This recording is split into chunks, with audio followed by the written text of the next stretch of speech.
Olá pessoal, tudo bem com vocês? Para quem não me conhece, meu nome é Leonardo, eu sou professor na Analise e na aula de hoje eu vou te ensinar como fazer teste de comparações de médias para experimentos no delineamento em blocos causalizados. Sem mais delongas, bora para a aula!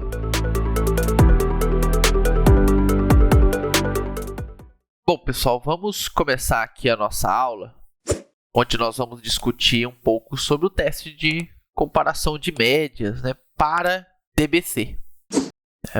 Então, nós já fizemos aulas anteriores falando de DIC e alguns alunos pediram essa mesma aula em DBC, porque eles ficaram com dúvidas de como fazer essas análises no DBC. Mas, na verdade, não muda praticamente nada. O que muda muito mais a questão do modelo da análise de variância do que o teste de comparação de médias em si. Mas vamos lá para a nossa aula. Então, a primeira coisa que nós precisamos fazer é ler o arquivo e definir a trilha de dados.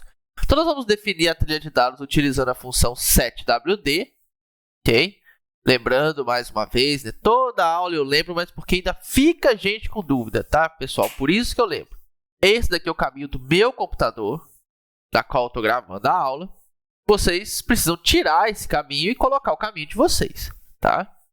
Vou ler aqui o arquivo chamado dados.dbc, utilizando a função read.table, e só para vocês verem como que é esse arquivo. Então, vou utilizar a função head para nos mostrar as 6 primeiras linhas. E esse é um arquivo muito simples, Nós temos aqui a coluna tratamento, a coluna repetição e 3 colunas de variáveis. Primeira variável, produtividade. Segunda variável, maturidade. Terceira variável, altura de plantas. Estamos considerando que aqui já foi feito todo o pré-processamento de dados, tá? Não encontramos nenhum outlier, então isso já foi tudo feito anteriormente, ok? Então, primeiro a gente precisa rodar a análise de variância. E todo mundo sabe, o R tem um monte de pacotes para rodar a análise. Eu vou fazer com a fórmula mais simples, que é a OV. Então, para utilizar a OV, primeiro eu preciso transformar em fator a coluna tratamento e a coluna repetição. Por favor, não esqueçam desse detalhe, tá? Porque se você não transforma em fator, o resultado da análise de variância vai estar errado. Léo, eu não estou lembrando direitinho sobre isso. Vai lá na aula de análise de variância que eu falo mais sobre isso, tá?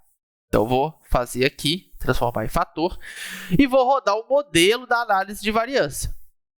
Então, eu vou rodar para produtividade, vou colocar dados prod, igual a dados trat mais dados rep. Então, um modelinho simples de DBC, onde eu tenho tratamento, repetição e produtividade, a minha variável resposta. Vou rodar aqui e a gente vai olhar os resultados, através da função summary. Léo, eu tenho dúvida como usa essa função. Gente, volta lá na aula, Aqui eu vou focar mais na parte do teste de comparação de média, ok? Então, tá aqui, grau de liberdade, 3 para tratamento, 3 para repetição, 9 para resíduo, Verificamos que é significativo tratamento, ou seja, pelo menos um tratamento, uma média de tratamento vai ser diferente das demais. Verificamos que o bloco foi não significativo, ou seja, nessa área experimental, aparentemente a área é homogênea e a gente não precisa trabalhar com bloco. A gente pode trabalhar com o DIC. Isso aqui é uma interpretação que poucas pessoas dão importância, Mas para quem vai montar vários experimentos, isso aqui é muito importante, tá bom? Então vamos lá. Primeiro a gente vai rodar o teste de Tukey, ok? Para isso nós vamos carregar o Agricolar. Se você não tem ele instalado, você desmarca aqui essa opção, tira esse headtag e coloca aqui o install.package, roda, depois você volta de novo com o joguinho da velha, tá bom? Para voltar ele igual eu fiz aqui, gente, Ctrl Shift C, tá? Aí ele volta aqui o jogo da velha, tá bom? Carreguei o pacote, beleza? Vou rodar o teste de Tukey utilizando hsd.test. A função é muito simples de ser utilizada, pessoal. Primeiro você coloca o objeto onde você salvou os resultados da análise de variância, tá bom? Então aqui, eu salvei com o nome de resultado, coloquei ele aqui. O segundo argumento é o nome da sua coluna de tratamento que aparece aqui, ó, tá? Como aqui eu acabei colocando dados trat, né? Ele vai aparecer aqui dados trat, por isso que a gente colocou aqui dados trat, tá bom? Tem que colocar igualzinho aparece aqui, por isso que eu olhei o summary, pra gente não ter erro, tá bom? Group igual a true, para colocar aquelas letrinhas, né, que a gente tanto gosta. E console igual a true também, para colocar em ordem. E o alpha de meio, né? Aí você pode mexer no alpha também, né? Quem é da área de medicina aí gosta de trabalhar com 0,01 ou 0,001, tá? Pode ficar à vontade para fazer essas modificações. Vamos rodar aqui. Rodamos, né? Ó, ele traz aqui pra gente algumas informações, né? Traz o erro, né? A média da raiz quadrada do erro, 33,34. Temos aqui as médias, né, de cada tratamento, 1, 2, 3, 4. O desvio padrão de cada um deles, o número de repetição, o mínimo e o máximo. Então ele faz um summary, né, pra gente. Coloca o alfa, coloca o grau de liberdade do resíduo, 9. Coloca, né, o que a gente chama de DMS, né, a diferença mínima significativa, que lhe dá outro nome, né, 4,41. O que isso significa? Aliás, desculpa pessoal, aqui o 4,41 é aquele valor de Q, né, é o valor crítico, e a diferença mínima significativa 12,75, né, ou seja, eu preciso de pelo menos 12,75 de diferença entre dois tratamentos para que eles sejam estatisticamente diferentes, tá bom? E aqui vem as letrinhas, ou seja, a gente vê que o 1 e o 3 são diferentes, né? O 1 difere de todo mundo, né? O 1 é melhor do que todo mundo. O 3 e o 4 são estatisticamente iguais, mas o 3 é melhor do que o 2. E o 4 e o 2 são iguais, tá? Essa é a conclusão. Então eu tenho o 1, que é o melhorzão, já diferencia de todo mundo. O 3 só diferencia do 2, né? E o 4 e o 2 é a mesma coisa. Tá bom? Podemos fazer um gráfico aqui bem simples. Nós temos aulas mostrando como que faz gráfico, tá? E gráficos muito melhores, tá? Aqui é um gráfico bem simples mesmo, utilizando a função bar.group. Então tá aqui, ó, o gráfico, né, com os tratamentos em ordem, e aqui o nome, né, do gráfico. Aí você pode trocar cor, né, pode fazer um monte de coisa, tá? Como eu disse aqui, um gráfico bem simples, só para ajudar vocês a entenderem. Não é para colocar esse gráfico dentro de um artigo científico, tá? Mas como eu disse, a aula de hoje não é gráfico, a aula de hoje é teste de comparação de média. Agora vamos rodar o SNK. O SNK.test que nós vamos utilizar. Gente, muda a função, mas é a mesma configuração da função que nós utilizamos para rodar o TUC, tá? Então, primeiro a gente põe o arquivo que contém o resultado da análise de variância, que a gente chamou de resultado. Depois a gente coloca o nome do efeito de tratamento, que no nosso caso aqui está dado cifrão trat. Group igual a true. Console igual a true e o alpha que você quiser trabalhar, no nosso caso aqui, meio.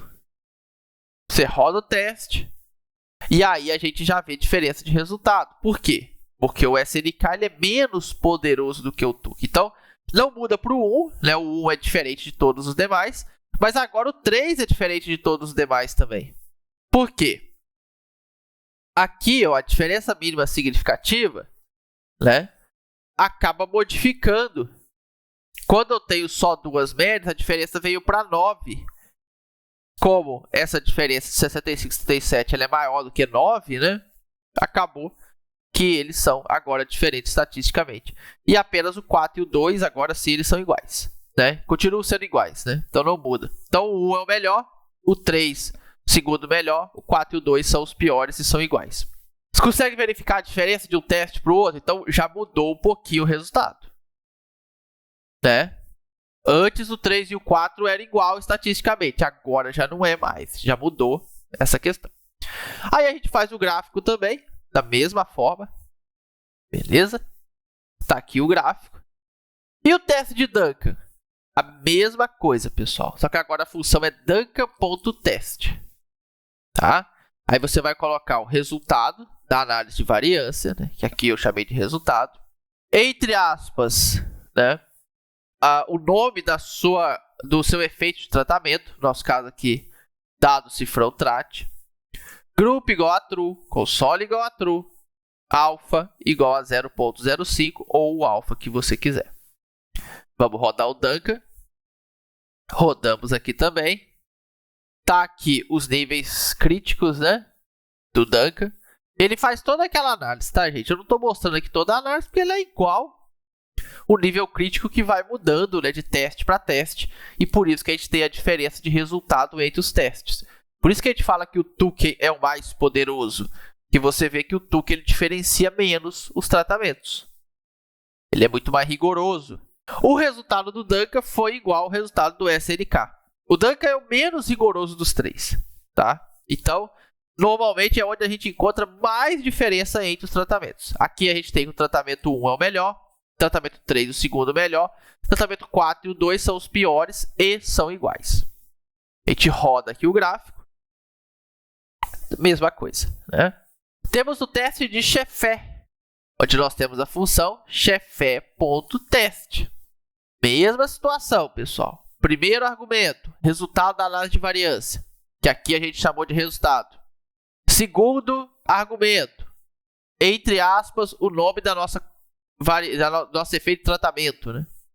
Grupo igual a true, console igual a true, alfa igual a meio. Vamos rodar aqui. O Chefé já é o teste mais poderoso, tá? Ele não chega a ser o Tukey, mas o resultado é bem parecido. Tanto que a diferença mínima significativa aqui foi 13,89.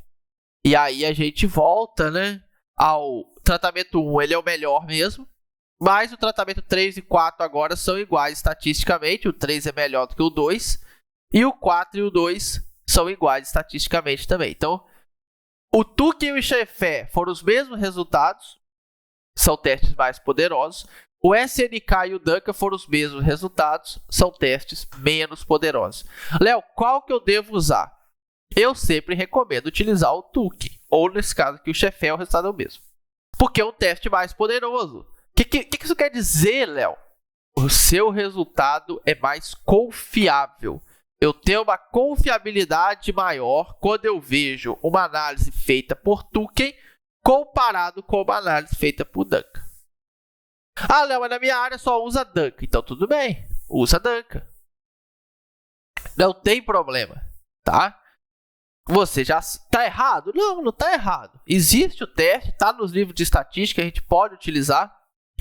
Só precisamos saber que ele é pouco menos rigoroso. Estou trabalhando ali com medicina, gente, onde aquele produto que eu vou lançar no mercado, que pode ser uma droga, né, pode matar pessoas. Eu vou utilizar o Duncan? Não. Eu vou usar sempre Tukey. Eu quero ser o mais rigoroso possível. Eu vou colocar Tukey a 0,001. Para eu não ter erro. Se aquilo for para o mercado, eu tenho convicção que aquilo é muito bom. Ok? Então isso é muito importante, tá, pessoal? Vamos fazer aqui o gráfico, como vocês já estão acostumados. E para finalizar, nós temos o teste de Dunay. O teste de Dunay é o único que muda completamente. A gente até precisa instalar um outro pacote, que é o Multicomp. Se você não tem ele instalado, está aqui a função. Uma vez instalado, você carrega, né? E aí a gente vai...